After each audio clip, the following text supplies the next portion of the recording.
Salve Bapak Ibu, Saudara-saudariku yang terkasih.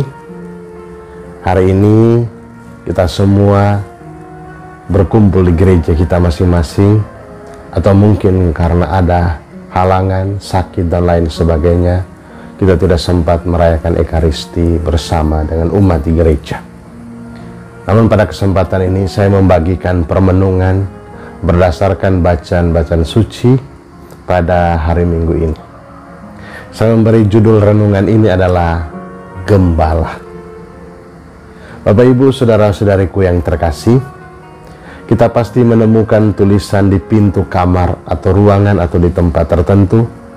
Tulisannya seperti ini: tidak dapat diganggu, atau lagi istirahat.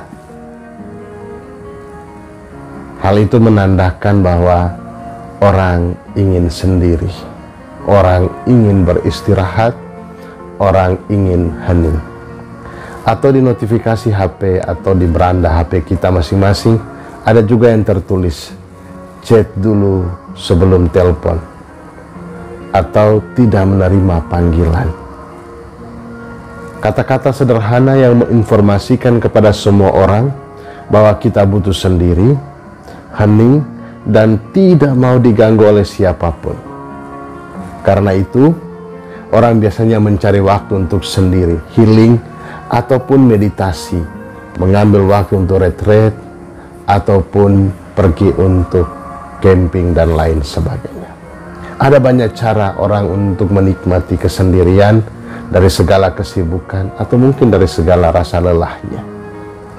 Saudaraku yang terkasih, Injil hari ini, pada hari Minggu ini, juga mengisahkan tentang Yesus dan para muridnya yang merasakan juga hal yang sama, yakni kelelahan, kecapean, dan butuh istirahat. Mereka yang sudah menjalani perutusan, lalu mereka kembali mengisahkan semua pengalaman perutusan.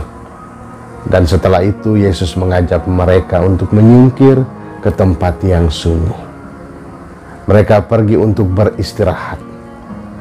Mereka sudah lelah bekerja sampai dikatakan makan pun tidak sempat karena begitu banyak orang yang datang mendengarkan mereka. Karena itu masuk akal kalau Yesus mengajak mereka semua untuk beristirahat, mencari tempat yang sunyi untuk memulihkan diri mereka, untuk beristirahat supaya secara manusiawi mereka punya tenaga, punya semangat yang baru untuk mewartakan, untuk mengajar banyak orang. Saudara-saudariku yang terkasih, lalu bagaimana dengan kita? Apa yang kita lakukan ketika rasa lelah itu datang? Atau kesibukan begitu banyak, pekerjaan-pekerjaan yang menumpuk, apa yang kita buat? Kita belajar dari Yesus. Yesus menyingkir ke tempat yang sunyi.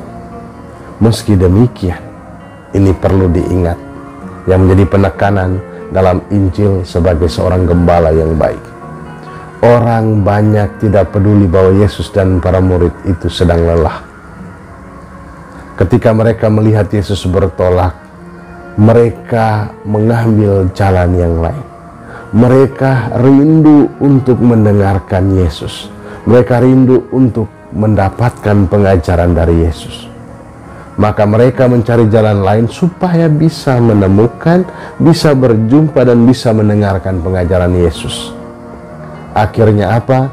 Ketika Yesus mendarat tiba bersama dengan para muridnya, ia melihat begitu banyak orang sedang menantikan dia. Kalau kita manusiawi mungkin, aduh, kenapa mereka sudah ada? Tapi kita belajar dari Yesus, dari segala rasa lelah kita yang pengen sendirian dan lain sebagainya. Yesus katakan apa? Ia tergerak oleh belas kasihan. Bapak Ibu, saudara-saudari yang terkasih, ia tergerak karena melihat mereka seperti domba tanpa gembala. Ia berani meninggalkan kenyamanan dirinya, mengalahkan egonya untuk tulus melayani mereka yang ingin mendengarkannya. Ia pun mengajar mereka banyak hal, bahkan sampai hari mulai malam. Ketika kalau kita baca Injil selanjutnya, ia lalu membuat mujizat, yakni memberi mereka makanan. Yesus bisa saja menolak, seperti pengalaman kita manusia, atau meminta mereka untuk pulang dan kembali lagi besok harinya, atau menunda pengajaran. Tetapi ia tidak melakukan itu semua karena belas kasih. Dan itulah semangat dan spirit sebagai seorang gembala yang baik. Lalu kita sebagai murid Kristus, apa yang kita lakukan? Sabda Tuhan hari ini mengajarkan kita, pertama, jadi gembala yang bertanggung jawab. Seorang gembala yang baik adalah gembala yang menjalankan perutusannya secara sungguh-sungguh. Yeremia dalam bacaan pertama mengajarkan, yang mengumpulkan semua orang yang tercerai-berai oleh dosa dan menghadirkan keadilan di tengah-tengah mereka. Gembala yang bertanggung jawab ialah gembala yang menghantar semua kawanan ke padang rumput yang hijau, tidak membiarkan mereka kelaparan dan kehausan. Yang kedua, jadi gembala yang mendamaikan. Darah Kristus telah mendekatkan yang jauh dan meruntuhkan tembok pemisah agar orang hidup dalam persekutuan dan dalam damai sejahtera. Rasul Paulus mengingatkan hal ini supaya kita sebagai murid Kristus juga dipanggil hadir menjadi gembala yang mendatangkan damai. Yang ketiga, jadi gembala yang berbau domba, yakni gembala yang hadir di tengah umatnya. Ada untuk orang miskin, terluka, lemah, dan tersingkir.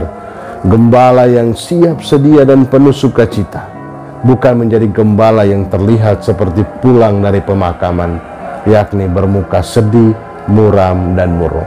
Itulah kata-kata Paus Fransiskus dalam ensiklik Evangelii Gaudium. Bapak Ibu saudara-saudariku yang terkasih, rasa lelah membuat kita butuh istirahat.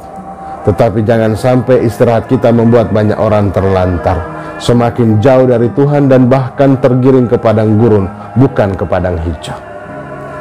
Siapkan waktu, kalahkan ego, rendah hati, dan berani tinggalkan kenyamanan diri, agar sukacita semakin memancar dan kedamaian semakin bertumbuh dalam kehidupan bersama.